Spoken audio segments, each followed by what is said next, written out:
딱 1분만 집중해서 들어봐. 우리 사회에선 청불 영화나 술이나 담배나 전부 만 19세를 기준으로 제한하고 있잖아. 법적으로 성년과 미성년을 나누는 기준이 왜 하필이면 만 19세일까? 일단 우리나라에서 성인이라는 의미는 사회적으로 자립할 수 있는 나이라는 뜻이야. 이제 보호자 필요 없이 사회 구성원으로서 권리와 의무를 가지게 되고 각종 법률 행위도 혼자서 처리할 수 있다는 거지. 물론 정신적으로 만 18세까지는 미성숙했다가 만 19세가 되면 짜잔 하고 성숙해지는 건 아니지만 통계적으로 봤을 때 만 19세가 넘으면 스스로 모든 의사결정을 할 수 있다고 판단하거든. 또 국민이 받는 기초적이고 의무적인 교육이나 보건과 각종 사회 시스템상에서 편리하게 적응할 수 있도록 합의한 결과가 바로 만 19세인 거야. 근데 이게 사회적 합의의 결과일 뿐이라서 언제든 바뀔 수 있는 기준이거든. 실제로 우리나라의 성인 기준도 원래 만 21세였다가 지금은 만 19세까지 내려온 건데, 사회가 발달하면서 어린 나이부터 많은 문물을 접하게 되고 세상에 대한 판단력도 더 빠르게 갖출 수 있어서 성인이 되는 연령도 함께 낮아지는 거지. 다들 빨리 성인이 되고 싶어 하지만 성인이 된다고 그렇게 자유로운 건 아니야. 나는 아직도 청불 볼 때 나쁜 짓 하는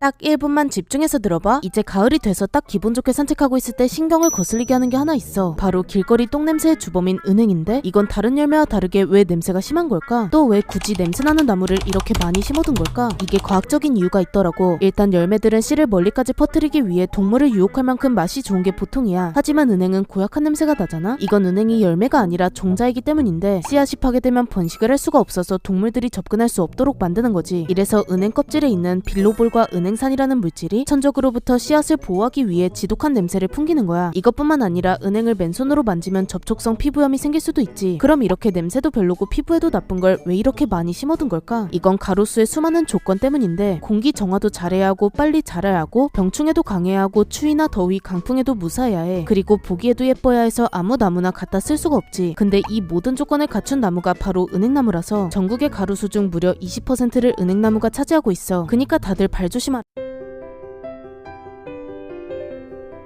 딱 1분만 집중해서 들어봐. 다들 차 타고 어딘가로 갈 때 차가 더럽게 막힐 때 있잖아? 뭐 신호등이 있는 일반 거리들은 그렇다 쳐도 신호도 없고 속도 제한도 100km인 고속도로에선 다 똑같은 속도로 달리면 차가 안 막혀야 정상인데 대체 왜 이렇게 막히는 걸까? 보통 고속도로에서 차가 막히는 여러 가지 이유가 있는데, 가장 흔한 경우는 앞에서 사고가 나거나 공사를 하거나 해서 차선이 통제되는 경우가 가장 흔하게 나타나. 이때는 넓었던 차선이 갑자기 줄어서 병목 현상이라는 게 발생하게 되지. 또 차선이 합쳐지며 새로운 차가 유입되는 합류 구간이 있는데, 이때도 차가 몰리면서 병목 현상이 발생하게 돼. 근데 이런 이유가 아닌데도 차가 막히는 경우가 있거든. 사고가 나거나 합류 구간이 있는 게 아닌데도 어느 순간부터 차가 막히는 경우가 생기곤 하는데, 이건 앞에서의 차선 변경 때문이야. 차량 주행이 원활할 땐 괜찮지만 그렇지 않을 때 앞에서 갑자기 차선을 바꾸게 되면 그 뒤에 차량은 속도를 줄이게 되고, 이게 뒤로 가면 갈수록 느려져서 결국 멈추게 되는 거야. 또 운전 중 스마트폰을 이용하거나 내비게이션을 만지면 반응 속도가 줄어들어서 정체되는 경우도 있지. 이런 현상을 유령 정체라고 불러. 마지막으로 운전자의 문제도 있는데, 1차선에서 정속 주행하는 들은 대체 왜 그런?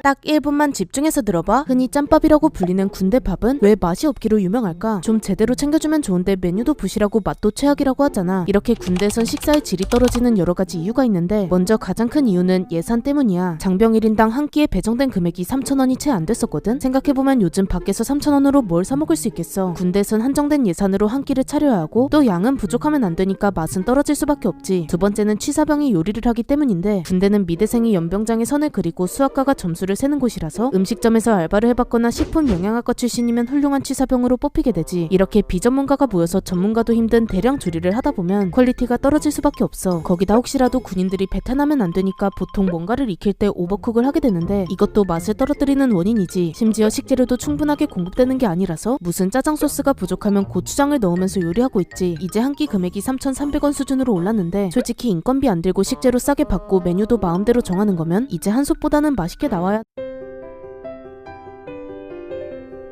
딱 1분만 집중해서 들어봐. 주머니에 아무것도 없는데 갑자기 진동이 울리는 것처럼 느껴지거나, 진동이 울려서 봤더니 아무 알림도 없어서 당황해본 적 있지. 이게 단순한 착각인가 했더니 사실 과학적인 이유가 있더라고. 실제로는 진동이 울리지 않았는데 진동을 느끼는 현상을 유령 진동 증후군이라고 불러. 이게 스마트폰에서만 나타나는 게 아니라 20세기 초부터 비슷한 현상이 있었는데, 옛날에 전기톱 같은 진동 기구를 오래 사용하던 노동자들이 일을 하지 않을 때도 팔에서 진동을 느끼곤 했었거든. 이땐 손팔 진동 증후군이라고 불렸는데, 그렇게 흔한 흔한 현상은 아니었어. 그런데 휴대폰이 보편화되면서 많은 사람이 이런 현상을 겪기 시작했지. 일단 우리 뇌는 수많은 감각 정보를 처리하면서 이미 알고 있는 사전 지식이나 판단을 이용해 자극이 뭔지 판단하게 돼. 근데 우리는 휴대폰을 엄청나게 많이 사용하고 또 진동도 많이 느껴왔잖아. 이래서 뇌가 전자기기와의 교류를 예상하고 있을 때 갑자기 미세한 스침이나 신경 자극이 느껴지면 이걸 휴대폰 진동으로 인식하는 거야. 현대에선 이런 현상을 무려 70% 이상이 겪고 있지. 차라리 이렇게 진동이 울린 줄 착각한 거면 괜찮은데 스팸일 때가 진짜